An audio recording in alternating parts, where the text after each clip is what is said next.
and welcome to the ACR Journals on Air podcast. I'm your host, Vicky Shanmugam.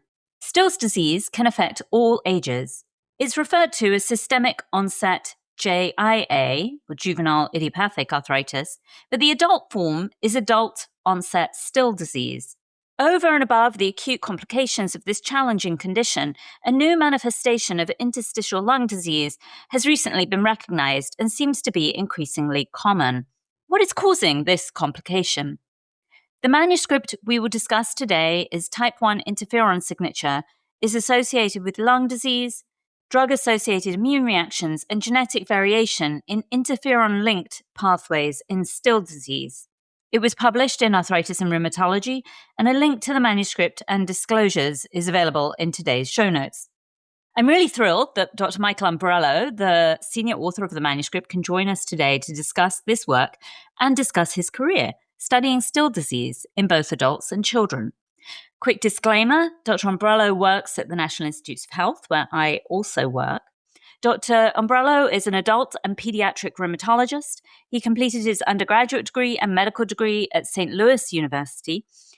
Upon completing a combined adult and pediatric rheumatology fellowship, he was awarded the 2010 Distinguished Fellow Award from the American College of Rheumatology. And Dr. Ombrello then completed an additional 2-year postdoctoral fellowship in inflammatory disease section of the National Human Genome Research Institute. Dr. Ombrello was then recruited to the National Institute of Arthritis, Musculoskeletal and Skin Diseases, or NIAMS, where he was one of the inaugural NIAMS Henry Metzger Scholars in Translational Research. Dr. Ombrello is currently a tenure-track investigator at NIAMS, and his research program focuses on discovering genetic causes of rare inflammatory diseases in humans, translating those discoveries into improved understanding of inflammatory pathophysiology and identifying new therapeutic targets for inflammatory disease. Over the past decade, Dr. Ombrello has been a pioneer in Still disease genomics, leading investigations of the International Childhood Genetics, or InCharge, consortium. His studies unexpectedly implicated adaptive immune mechanisms and unambiguously demonstrated that the unique genetic architecture of Still's disease distinguishes it from other forms of childhood arthritis. Dr. Ombrello has received numerous NIH honors and awards, notably the NIH Fellows Award for Research Excellence, Merit Awards from NIAMS and NIAID, and the NIH Directors Award. Dr. Ombrello is firmly committed to mentoring and training the next generation of investigators within and beyond the NIH community. He served a 4-year term on the American College of Rheumatology's Early Career Investigators Subcommittee, during which he developed and delivered career development content for early career rheumatologist scientists. His commitment to mentorship is best reflected in the success of his NIAMS lab members, whose research accomplishments have been recognized with many local and national awards. Welcome to the show, Mike. Thank you very much, Vicky. It's a pleasure to be here with you this morning. Before we begin, I'd like to recognize Dr. Mariana Correa Marquez, a NIAMS clinical scholar in translational research and a talented pediatric rheumatologist scientist who led this project. This study would not have happened without her hard work and insight, and I'm excited to discuss it with you here today. Oh, that's fabulous. So I'm wondering if you can get us started with some basics. Adults Still, systemic JIA, are they the same disease presenting in different age groups, or are they completely different diseases? This conversation actually began more than a century ago. In 1897, Sir George Frederick Still first described a group of children with what we now recognize as systemic juvenile idiopathic arthritis, or systemic JIA. Then in 1971, the plot thickened when Eric Bywaters described a group of adults with remarkably similar clinical features. Today, most experts believe that these conditions represent the same disease occurring at different ages, and there's a growing movement to unify the nomenclature under the term Still's disease, or some are advocating for Still disease. As someone who practices both adult and pediatric rheumatology and specializes in this condition, I strongly support that approach. But that being said, one of the major themes of my research program is that Still's disease is probably not a single biologic entity. There's a tremendous clinical and molecular heterogeneity, and in many ways, I think about Still's disease as a common inflammatory syndrome that can arise through multiple different biologic pathways. So tell us a little bit more about interstitial lung disease in Still's disease. That's a manifestation that was not in the original description or the older textbooks. When did it start to be recognized, and why does this matter? Yeah, that's a great question. What's really remarkable is that this complication was essentially absent from the textbooks and the literature, almost absent from the literature, aside from a few scattered case reports. Clinicians simply weren't seeing and describing this phenotype. And that all changed in around 2013 when Yuki Kimura and colleagues reported severe pulmonary complications in a group of children with systemic JIA. This included interstitial lung disease of a pattern that looked like pulmonary alveolar proteinosis. This also included pulmonary hypertension, which was isolated in a subset of patients, and then the combination of the lung disease and the pulmonary arterial hypertension in others. Then in 2019, Grant Schulert and Vivian Saper separately published larger studies that firmly established that this Still's disease-associated lung disease was real and is a potentially life-threatening complication. Around that same time, we opened our NIH natural history study, and we began seeing patients with these complications. And importantly, whenever a completely new phenotype emerges in a well-established disease or condition, it immediately raises important questions. Has the disease changed? Are there treatments that are contributing to this? Is there an emergent infectious or other exposure? Is there an unrecognized biologic subgroup that for some reason has become apparent? And so those are exactly the types of questions that were motivating this work. Yeah, I mean, that's amazing because I remember that time and being completely confused when I heard about this complication. And that lays the groundwork for some of the why of this manuscript. So what were you trying to evaluate in this particular study? Well, we were initially seeking to identify biomarkers that would associate with or maybe even predict this refractory Still's disease-associated lung disease. And as we thought about what those may be, type 1 interferon kind of bubbled to the top. It was a natural candidate because several prior studies had described interferon signatures in subsets of patients, either children or adults with Still's disease, without a lot of clinical correlation. And then at the same time, interferon biology had been implicated in macrophage activation syndrome, in that case, interferon gamma, and in the pulmonary complications, although it wasn't clear whether this was type 1 or type 2 interferons. Once we identified a distinct interferon high subgroup in our cohort, we then pivoted to our family-based sequencing data to ask whether there might be a genetic basis for the signature that we had identified. Oh, that leads me nicely into the population you studied. So the population was a cohort of patients you enrolled in the Natural History of Still's Disease study at NIH. Can you tell us a bit more about that natural history study? And in particular, if people listening to this podcast have somebody they'd like to enroll in this study, or indeed would like to enroll themselves, how would they go about it? That's a great question. And this natural history study is actually a labor of love that we built from the ground up in 2018. So this study comes from our NIH natural history study of Still's disease, which enrolls both children and adults with Still's disease or Still's-like conditions. And one of the strengths of our study is that we evaluate patients across the age spectrum using a common framework. And this allows us to investigate the biology of Still's disease throughout the lifespan. For anyone who might be interested in learning more about our protocol or our study or our clinic, information is available through either clinicaltrials.gov or by contacting me or members of my group directly at the NIH. And we can be found easily just with a simple search of the NIH website. Perfect. And from that natural history study, tell us who was included in the specific analysis you're reporting in this manuscript. What clinical data did you collect? What biomarkers and exome sequencing analyses were done? Sure. We studied consecutively enrolled patients with Still's disease or with Still's-like disease in our cohort, enrolled from 2018 through around 2022 when we closed the data for this paper. We collected detailed clinical information using a standardized instrument, and we measured biomarkers that included interleukin 18, the interferon gamma-linked protein CXCL9, and we measured the interferon-stimulated 28 gene score using the nanostring technology. We also performed trio exome sequencing whenever parental DNA was available for the proband. And all of this together allowed us to connect the clinical features, the biomarkers, and the genetics within the same patients and in the same cohort. Great. And we're going to come back to some of that complexity, but let's start with table 1, which breaks down the clinical characteristics of the cohort. You divide the group into interferon high and interferon low.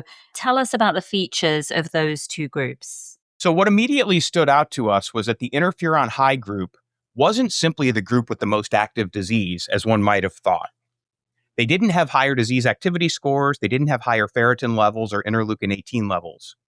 Instead, this group was enriched for 2 specific complications: lung disease and drug-associated immune reactions, which we called DAIR, D-A-I-R. Nearly half of the interferon high group had lung disease, compared with only about 10% of the interferon low group. And DAIR, or drug-associated immune reactions, were also much more common in those with the high interferon. That suggested to us that we were identifying a biologically distinct subgroup rather than simply measuring inflammation in an inflammatory disease. Great. So take us now into figure 1. Figure 1 is a real goldmine of data. I think you've got 7 different graphs in there. It's probably one of the more complicated figures that I've asked someone to describe in this podcast. So I hope you'll forgive the pun, but can you distill it for our listeners and tell us what you found? So the most striking finding was that the interferon expression was not elevated across the entire cohort. Instead, we identified this distinct subgroup of patients with marked elevation of the interferon scores, and it immediately caught our attention because it suggested that type 1 interferon activation wasn't a universal feature of Still's disease, but rather it was something that was occurring in a specific subset of patients. You look also at the type 1 and type 2 interferon-induced genes, and you display these graphs with some lovely violin plots. So turn those graphics into music for our listeners' ears and explain those findings for us. So those violin plots, they were music to our ears as we tried to really demonstrate whether this interferon signature reflected type 1 interferon or type 2 interferons. The key question was whether we were looking at a pure type 1 interferon biology or simply a broad interferon response. This is important because type 2 interferon or interferon gamma had already been implicated in macrophage activation in Still's disease. And so that would be some redundancy were we to have found a type 2 signature. The ISG28 score was designed originally to detect type 1 interferon activity, but because the pathways type 1 and type 2 interferon overlap, we needed to validate that assumption. And so to do that, we examined the individual genes that are the most strongly induced by either type 1 interferon or type 2 interferon, thus the violin plots. And we saw that the type 1 interferon-inducible genes were dramatically elevated in the interferon high patients, whereas the type 2 genes showed a much more modest change. This gave us confidence that what we were observing was truly a type 1 interferon signature. That's great. And so the last panel of the graphic looks at those interferon high and low groups and the clinical features, including the presence of lung disease, this drug-induced immunologic reactions or DAIR, HLA type, macrophage activation syndrome, but then also use of high-dose steroids. What did that analysis show? So this is a very busy figure, but in the end, we felt that a picture is worth 1,000 words, and demonstrating the specific phenotypes in the individuals with high and low interferon would be valuable. And so once we divided the cohort into the interferon high and interferon low groups, lung disease and drug-associated immune reactions stood out immediately. Those were the strongest clinical associations in the data set. But what was equally interesting was what didn't associate with the interferon signature. We didn't see the same relationship with disease activity or ferritin or interleukin-18, or even with macrophage activation syndrome, which had been described by others in the field. This could in part have been because we didn't bring patients when they were having active episodes of macrophage activation syndrome, but nonetheless, the association wasn't observed in our study. And this told us that the interferon signature wasn't just measuring inflammation, and again, it seemed to be tracking this very specific set of complications, suggesting that we may be identifying this biologically distinct subgroup of patients. One important caveat was that we noted that some patients who had low interferon signatures with the presence of either historical drug reactions or lung disease were on high doses of steroids. This seemed to suggest to us that in some cases, high doses of steroids could obscure an interferon signature and potentially reduce its sensitivity for identifying the subgroup of patients. Yeah, no, that's really interesting. And you also dug a little deeper, like any good geneticist would, into the HLA typing and the association with DARE and lung disease. And you found some strong associations. You show those in figure 2 of the manuscript. Could you share those findings with us? Of course. So, one of the most interesting observations in the study came when we combined the interferon status with HLA-DRB115 allele carriage, which we'd previously shown to be associated with the lung disease and the drug reactions. And the striking thing was that it wasn't HLA versus interferon, and these weren't providing the same signal associating with disease. And at that point, the story really became HLA plus interferon. When the patients had both HLA-DRB115 and a high interferon signature, the frequency of those complications was dramatically enriched. Conversely, when the patients had neither of those two variables, their risk for developing lung disease or drug-associated immune reactions was very low. That suggested that these markers might be capturing complementary pieces of disease biology and could be used together as a composite biomarker to try to better understand and stratify patients with Still's disease and their risk for lung disease. Yeah, that's really interesting. So you got very granular in that analysis of the group also that had these drug-associated reactions. You show that data in figure 3. Can you describe what you found when you did that analysis? Sure. We really wanted to better characterize this phenotype that we're calling drug-associated immune reactions. They'd been described with different words in many of the publications describing patients with lung disease, but they hadn't been aggregated into a single mechanism or a single hypothetical characteristic. These were not isolated allergic reactions or hypersensitivity reactions.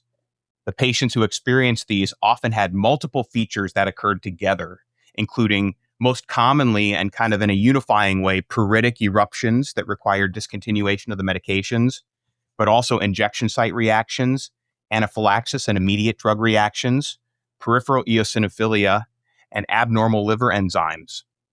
Perhaps most strikingly, every patient with lung disease had a history of DARE. And so taken together, this reinforces the growing idea that these phenomena, lung disease and DARE, are actually biologically connected entities. Yeah, that's really fascinating. So you also had all the patients in this study undergo exome sequencing. And many people listening to this podcast probably don't have Ombrello level deep genomic expertise. So I'm wondering if you can take us through some of the terms here, and in particular a term you mentioned earlier, which is trio exome sequencing. What is this, and what is family-based variant prioritization? Sure, great questions. So exome sequencing is the type of sequencing that we can do where we sequence the protein coding portions of the genome to try to identify genetic variants that actually change proteins. This is often used to identify high impact variants or variants within families or those that are causative of disease. Exome sequencing identifies thousands of rare genetic variants in every individual, and the challenge then becomes deciding which ones of those variants matter. So by sequencing not only the patient, but also their parents, we can prioritize variants that are new, that are inherited in disease-causing patterns, or that are otherwise biologically compelling. And that dramatically narrows the search space to help us to focus on variants that are more likely to contribute to disease biology rather than just provide background genetic noise. And in the case of Still's disease, where it's generally a sporadic condition that doesn't run in families, we were specifically interested in looking at variants that might fit that model. So variants that developed de novo in the patients, or variants that combined two ultra-rare variants in the same gene inherited in a recessive fashion from the parents. We also looked at X-linked variants in this way. Ah, that makes a lot more sense now. So you then performed this functional enrichment analysis of the candidate genes using a tool called Web. What is Web Gestalt, and what did this analysis show? For those following along in the manuscript, this is figures 4 and 5. So when we generated this list of candidate genes from each of the individuals in whom trio exome sequencing had been performed from the high interferon subset of the cohort, there wasn't a single smoking gun. But biology doesn't often work that way. Instead, we asked whether the candidate genes were converging on common pathways. And that's where Web Gestalt comes in. WebGestalt is a web-based tool that evaluates whether a set of genes is overrepresented in pathways or processes, and it's often used for RNA sequencing or transcriptomic analyses to identify pathways or processes that are turned on or turned off, upregulated or downregulated. But in this case, thinking that the genetic variants that were inherited in these very specific ways might be affecting the system in the same way, we applied this web gestalt pathway and process-based analysis to the genetic variants. And what surprised us was how strongly the analysis converged on pathways that were linked to interferon biology. In other words, the real story was not a single gene, but rather it was a network. We saw enrichment in pathways that were related to type 1 interferon production, toll-like receptor signaling, macrophage activation, cellular stress responses, and especially autophagy. Multiple independent pathways that we identified pointed together back to interferon regulation. And this gave us further confidence that the interferon signature that we observed was biologically meaningful and potentially genetically influenced. So it's wonderful to see that and to kind of hear you describe it. In the discussion section, you do flag a few limitations of this data set and limitations of the analysis, but also some real opportunities that our field is quite well positioned to address. So what should our listeners be aware of in terms of limitations, and what might help move this field forward? So Still's disease is a very rare condition in children and in adults.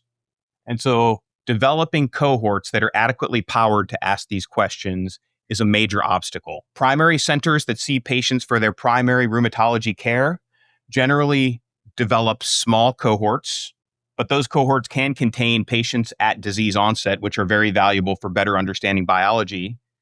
Cohorts like ours, which are referral cohorts, are often skewed or enriched in patients who have refractory disease courses and longer disease durations. And so recognizing the cohort in which we perform the study helps us to understand how we can generalize this information and identify the gaps that we need to address. And so from our perspective, there's really three next steps. There's validation, there's biology, and there's translation. So we need prospective studies to determine whether this signature predicts lung disease and DARE in individuals early in disease.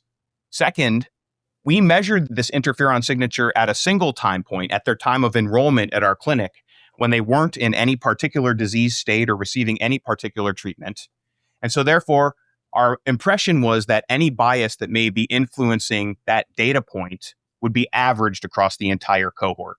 But because we measured it at a single point, we still need to understand how stable this interferon signature in these patients is over time and how these candidate variants influence interferon biology and relate to the presence of that interferon signature. And then finally, we need to determine whether identifying this subgroup can help to guide therapies such as JAK inhibitors, which seem to be directly indicated based upon these observations. So ultimately, it comes back to the idea that Still's disease is biologically heterogeneous. And if different patients arrive at the same clinical syndrome through different pathways, understanding those pathways may allow us to deliver more precise care to those patients. Yeah, so important to do this work. And thank you so much for explaining it to us. It seems like this field is moving very fast, and I'm fascinated to see how this work evolves.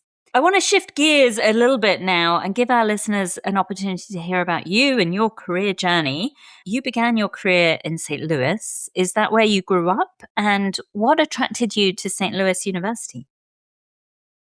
Yeah, that's a great question, although maybe not quite as interesting as Still's disease. But I grew up in the Midwest United States. I grew up in Ohio and then in Illinois. And ultimately, I attended high school at the Illinois Mathematics and Science Academy. From there, St. Louis University appealed to me for a number of different reasons. First, there was a family tradition at St. Louis University. My grandfather and my great uncle attended medical and dental school there. Second of all, I was attracted to the Jesuit educational philosophy at St. Louis University. And of course, I was fortunate to receive both the scholarship and early acceptance into medical school. So at the time, it seemed like a great opportunity. And with the benefit of hindsight, it's clear that it absolutely was, because it set me on this path towards academic medicine and ultimately towards rheumatology and the research that I'm performing that I love today. And not only that, but I think if I'm right, you met your wife in medical school. You are uniquely part of a two rheumatologist couple. I don't know if that means that your kids got two rheumatology genes. Your wife, Amanda Ombrello, is very well known for her work alongside Dan Kastner on autoinflammatory diseases. Tell us about how you met, but more importantly, tell us about how you mapped your career journey together. So, in truth, our career journeys were mapped independently with our own aspirations and goals and converged unexpectedly. So, Amanda and I met in what can only be described as a cliche made for TV type moment. Picture it. Mike is coming one way to a blind corner and Amanda is coming the other way. And suddenly the two collide and papers go flying everywhere. Somehow that very cliche interaction led to a strong partnership and a family with 3 kids and 2 rheumatology investigator jobs and a lot of happiness. So St. Louis University afforded me something else that's just as valuable or more valuable than the education and the start in research. Neither of us could have predicted where our careers were going to lead us. We both became rheumatologists, both have wound up coming to the NIH, and have both devoted much of our careers to studying autoinflammatory disease. And while we've taken different scientific paths, we've always shared this fascination with inflammatory disease and our commitment to helping patients. And yes, our kids probably hear more rheumatology than any other kids in the country because we discuss it around the dinner table almost every night. No, that's lovely, and lovely to hear about your first meeting. And knowing you both, I feel like I can totally see that happening. You've also, though, been affected by these diseases in your own family. And I wondered if you'd be willing to share a little bit about that and how it galvanizes your scientific work. Yeah, so this is something I don't talk about very often because it didn't have a part of forming what Amanda and I do or what we study. But about 3 years after Team Ombrello began studying autoinflammatory diseases at the NIH, we had a son, and our son developed recurrent fevers that we originally attributed repeatedly to daycare infections. At his 1-year visit, blood work made it clear to us that something else was going on. And then we turned to Dan Kastner, who ultimately diagnosed him with an autoinflammatory disease.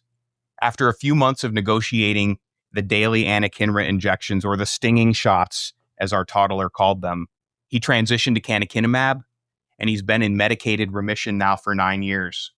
Importantly, he had to come off the medications to get vaccinations at a certain point, and he experienced a substantial flare, reinforcing what we see with a lot of patients with Still's and autoinflammatory disease. That being, you treat them with a medication that addresses the terminal elements of inflammation, but you're not addressing the drivers upstream that are perpetuating that inflammatory process. So this experience has reinforced to me, the importance of the work that we do. It didn't change the science in any way, but it changed the perspective. It reminded me that every data point and every biospecimen and every discovery that we chase or that we make represents a patient or a family that's hoping for answers and turning to us. It's amazing. I'm so grateful to you for sharing that and sharing that perspective, because I think it's so important for us to think about what this work means. You're also an amazing mentor in our field, and I know mentoring the next generation is something you really care about. Would you share a little bit about the people who mentored you along the way? Were there any mentoring moments that changed the course of your career? Yeah, that's a great question. And in truth, there are more mentoring moments that changed the course of my career than I can recount, even in the full time of this podcast. But I'll just suffice it to say that I've been fortunate to have several mentors who meaningfully shaped my career, starting with Dr. Terry Moore, my first mentor in the MedPeds Rheumatology department at St. Louis University, who had a tremendous influence on me early in my career. During my fellowship, while Dr. Moore was my primary mentor, Doctors John Atkinson and Richard Brasington at Washington University embraced me, and through a series of meetings, they strongly encouraged me to pursue additional scientific training at the NIH. And this was a decision that changed the course of my career. But a pivotal mentor was and is Dr. Daniel Kastner. I still remember the meetings where we laid the foundation for the first genomic studies of systemic JIA. Those conversations helped me to shape my scientific direction, and they opened my eyes to the power of genetics in understanding disease and the power of science and genetic in establishing collaborations and networks. Dan continued to mentor me for the next 17 years, and his impact on my career has been profound. What all of these mentors shared was a willingness to invest in me, to help me to see opportunities that I might not have seen on my own. And you now do that type of mentoring for others. Can you just tell us a little bit about what that means for you? So I care greatly about the success of people with whom I work and who come to me for training. The biggest challenge in providing mentorship is recognizing the individual needs of the trainees and providing stable mentorship and guidance to those people.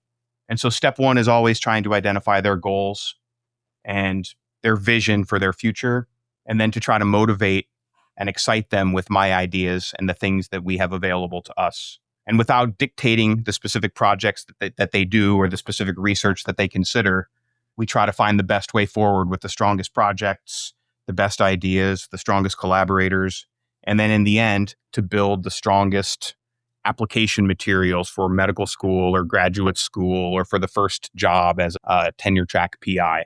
As I've been in the lab, I've slowly developed more senior trainees, and the majority of trainees who graduated from my group proceeded to medical or graduate school. And one of the most fulfilling things is seeing that more than half of those people at this time have now achieved their terminal degrees. Many of them have done postdoctoral fellowships or residencies and are entering the professional field in which they've chosen to embark.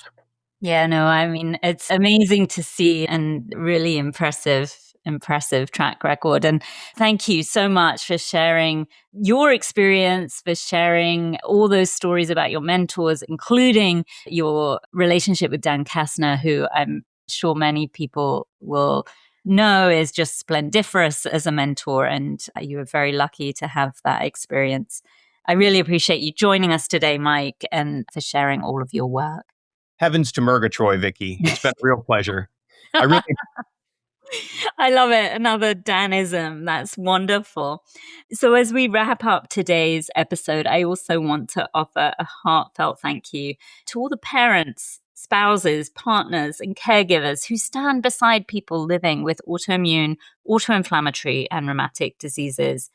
Your steadiness, your work, your countless unseen acts of care, including helping people get to appointments, helping people enroll in clinical studies, and really just supporting them all along the journey, make an extraordinary difference in the lives of those you love, and indeed in the lives of those patients who come after you. We see you, we appreciate you, and our community is stronger because of you. Hear, hear. Thank you all for listening to this podcast. ACR Journals on Air is a production of the American College of Rheumatology. Please follow at ACRoom on social media. Email us at podcast@rheumatology.org and rate and subscribe to our podcast at acrjournalsonair.org or wherever you get your podcasts.